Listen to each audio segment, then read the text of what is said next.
Hi, I'm Marty and this is Cooking at the Kraus House. Today we're making chicken enchiladas. These are one of my family's very favorite things.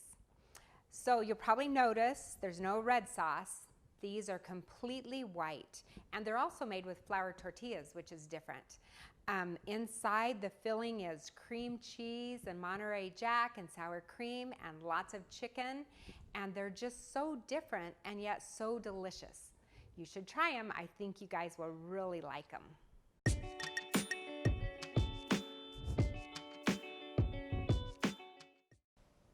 These are the ingredients that I use for chicken enchiladas. First of all, chicken. If you use 2 to 3 chicken breasts, you can cook them in your crock pot, or if you want to put them in the morning before you go to work, or I like to do mine in the Instant Pot because it's super fast. So I put them frozen, usually in the Instant Pot, with about a half a can of El Pato, so that'd be 4 ounces, and then a cup of chicken broth and a half a cup of water. And then that way I have my 2 cups of broth that I'm gonna need for the sauce. So, and then you just chop it, cut it into tiny pieces or shred it. Another thing you can use is a rotisserie chicken, which is super simple to use. And then you wanna put a little more El Pato into your sauce if you do that, because you haven't cooked it in it. And then you'll need anywhere from 12 to 18 tortillas, depending on how big you make your how fat you make your enchiladas, or also how big your tortillas are. I usually buy the fajita size. They have smaller ones, and also their flour. That's what makes these enchiladas different. I buy fajita size flour tortillas. Now, if you're health conscious, you could probably try corn tortillas. If you do, steam them first. I don't like them cooked in oil, but you could steam them first and then you can use them. Also, 8 ounces of cream cheese, 2 tablespoons of El Pato. My husband likes green chilies in them. I don't care for green chilies, that's optional, but I'm gonna make them with green chilies today because I super love him, and he's a great husband and really attractive, and I like for him to be happy. I also add sour cream. Now this is 8 ounces. I use half of it in the enchilada mix, and I use the other half in the sauce. And then also same thing, I use a pound of Monterey Jack cheese, which I grate, and then I use half of it in the mix, and I use half of it to sprinkle on the top when we're all done. And those are the things that you use to make chicken enchiladas.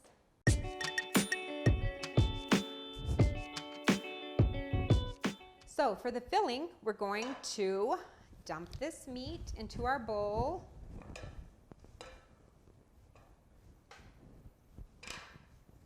Try to get it all in there without spilling it all over.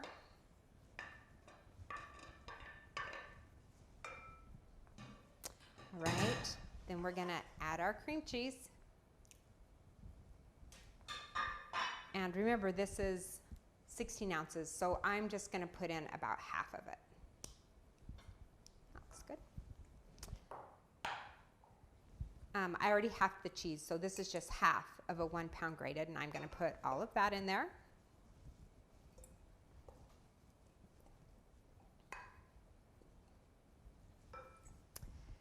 And I'm gonna put these green chilies. I guess I'll put the whole thing. And El Pato. And then we're just gonna mix it until everything's incorporated.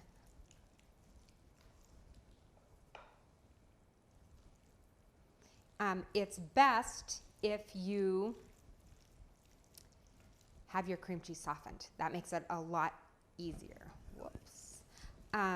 Because cream cheese is hard to mix. So I set this out for a couple of hours, and so it's already softened.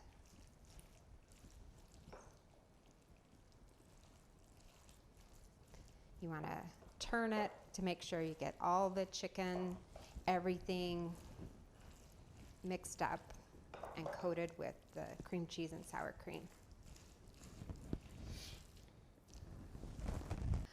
So you can see that it's all incorporated. You can't really tell. The nice thing about putting the cheese in first is when you're making the enchiladas, you just put the filling on, as you'll see in just a second. And you don't have to sprinkle cheese. It's already in there. And that's our filling. We're gonna spray the pan with some cooking spray.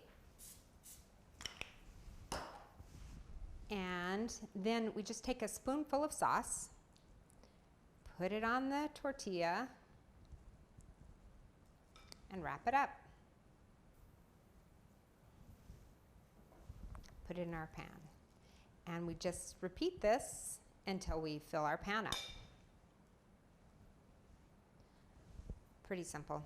Now, let's say I don't have time for that. You can also tear them up, put them in a layer, put some of your filling in. Tear some more up, put them in a layer on top of the filling, and then put some more filling on top of that. But these look fancy, and it makes people think that you cared about them. Now, if it's just your family, who I'm sure you love, but you just want a quick dinner, you can do the tear method.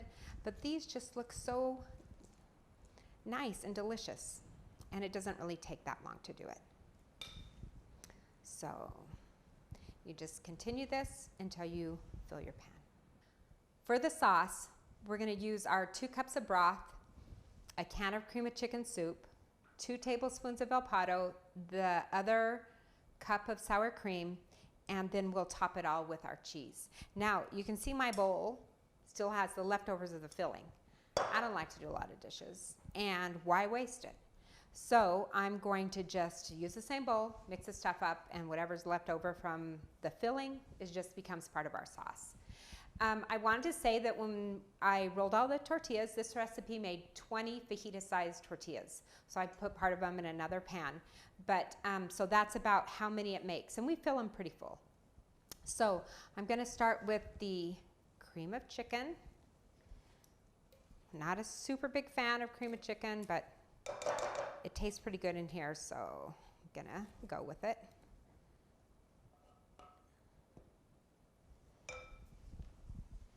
And the sour cream, the Pato, and this broth was actually from cooking my chicken.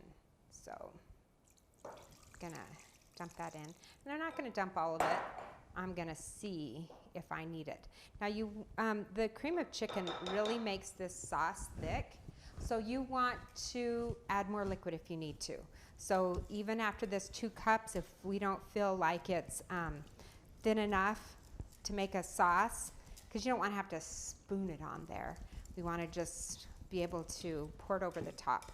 And if it's not thin enough, then just add either some more water or some chicken broth. So this is still a little thick, so I'm going to add the rest of this liquid in.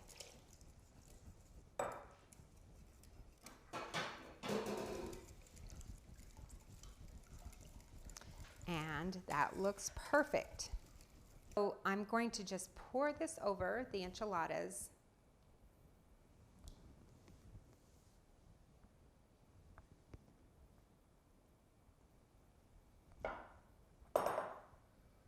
And then I'm going to take a spoon and just kind of stir it around. Make sure it covers all the enchiladas.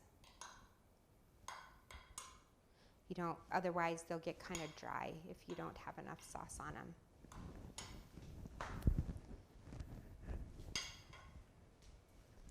So after we put the couple that didn't really get covered enough.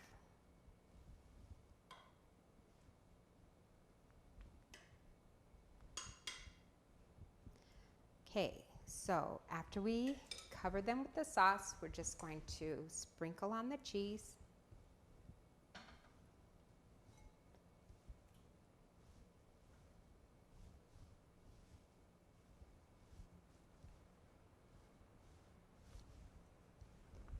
And that's it. We're going to bake them for 30 minutes in a 350-degree oven. Okay, they're finished. They look all golden, delicious, and bubbly. And Let's take a couple out of the pan so we can see what they look like.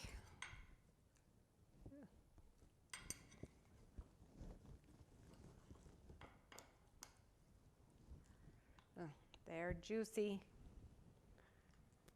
So that's them. They're super moist and juicy and delicious, and they're different. They're not your typical red. They're not the corn. They're different, but I think that you'll like them. I think your family will enjoy them. So try them and let me know. Thanks for watching. I want to remind you to please share this recipe. Push the notification button and the, what's the other one called? The like, and try it and let me know what you think. Leave a comment, make it nice. Thanks so much for watching.